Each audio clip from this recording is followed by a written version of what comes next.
Hello friends, welcome to the new episode of my channel. আমি অরিত্র। এখন আমরা কথা বলবো যে কোটা ফ্যাক্টরি সিজন 3 এর ট্রেলার নিয়ে, যেটা একটু আগে রিলিজ করে দিয়েছে নেটফ্লিক্স। তো এটার জন্য প্রত্যেকেই ওয়েট করেছিল। সিজন 1 খুব ভালো হয়েছিল, সিজন 2 নেটফ্লিক্সে এলো, তারপরে সিজন 3 আসছে, প্রত্যেকে ওয়েট করেছিল।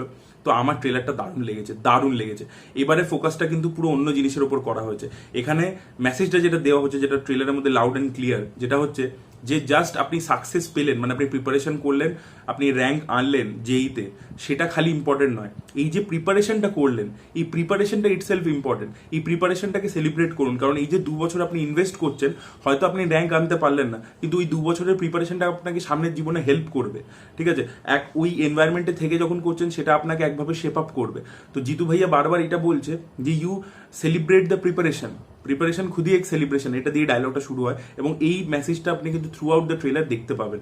এবং তারপরে জিতু ভাইয়া যেহেতু এই প্রিন্সিপালটাকে ফলো করে নিজের ইনস্টিটিউট তৈরি করছে, আগের সেকেন্ড সিজন থেকে আমরা দেখতে পেয়ে গেছিলাম যে সে অলরেডি ইনস্টিটিউট তৈরি করা শুরু করে দিয়েছিল।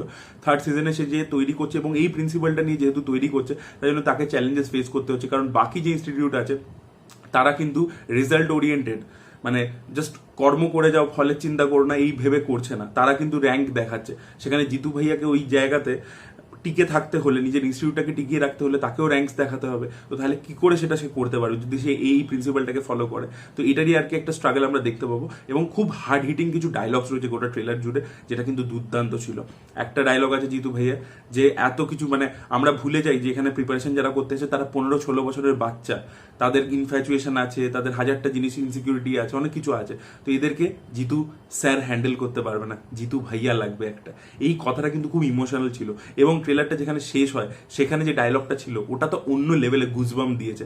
বলছে স্বপ্ন দেখো না, স্বপ্ন তো আসে যায়, অনেক কিছু হতে পারে, এম করো, কারণ এমটাকে অ্যাচিভ করা যায়। ওই ডায়লগটাও দারুণ ছিল। এবং তার সাথে আমরা দেখতে পাচ্ছি মিনার মুখে এই ডায়লগটা রয়েছে একদম লাস্ট এতে।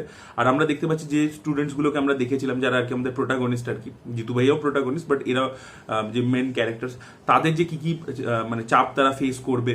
ঠিক আছে, একটা বোর্ডসেও একটা সার্টেন পার্সেন্টেজ সিকিওর করতে হবে, তার সাথে তাদেরকে র্যাঙ্কও আনতে হবে। সেই যে স্ট্রাগলটা, ফাইনালি যে চ্যালেঞ্জেসগুলো, এবং তাদেরকে মক টেস্ট দিতে হচ্ছে, এবার পরীক্ষা এগিয়ে আসছে, সেই যে চ্যালেঞ্জটা, সেটাও আমরা দেখতে পাবো। তো তাদের একটা স্ট্রাগল তো থাকবেই, যেটা আমরা কয়েক জায়গায় দেখতে পাচ্ছি যে আর কি স্পিচ দিচ্ছে যে এটা কিরকম এডুকেশন সিস্টেম, যে এরকম র্যাঙ্ক আনো, এরকম স্কোর করো, নাহলে আমাকে সিটি দেওয়া হবে না। এইটা একটা কনফ্লিক্ট আমরা দেখতে পাচ্ছি। এবং তার সাথে জিতু ভাইয়ারও একটা কনফ্লিক্ট দেখতে পাচ্ছি। এবারে তিলোত্তমা সোমকেও অ্যাড করা হয়েছে, এবং সে এসে আর কি ওই মেসেজটা দিচ্ছে যে একটা টাইমে মানে কোটাতে যখন ছিল যে এক একটা স্টুডেন্টকে আর কি ভালো করে গ্রুম করে তৈরি করা হতো, বাট এখন সিনারিওটা পুরোপুরি চেঞ্জ হয়ে গেছে।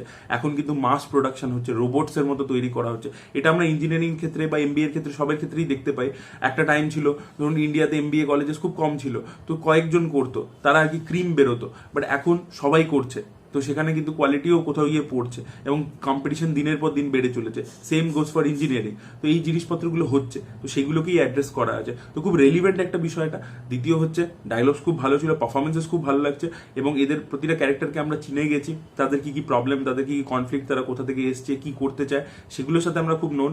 এই সিরিজের এটাই আর কি সুবিধা হয় যে আমরা এদেরকে অলরেডি চিনি, আইডেন্টিফাই করে ফেলেছি ক্যারেক্টারসগুলোর সাথে, তাদেরই গল্পটা সামনের দিনে দেখছি, তাই আমাদের সাথে নতুন করে ক্যারেক্টার ইন্ট্রোডাকশনের কোনো ব্যাপার নেই।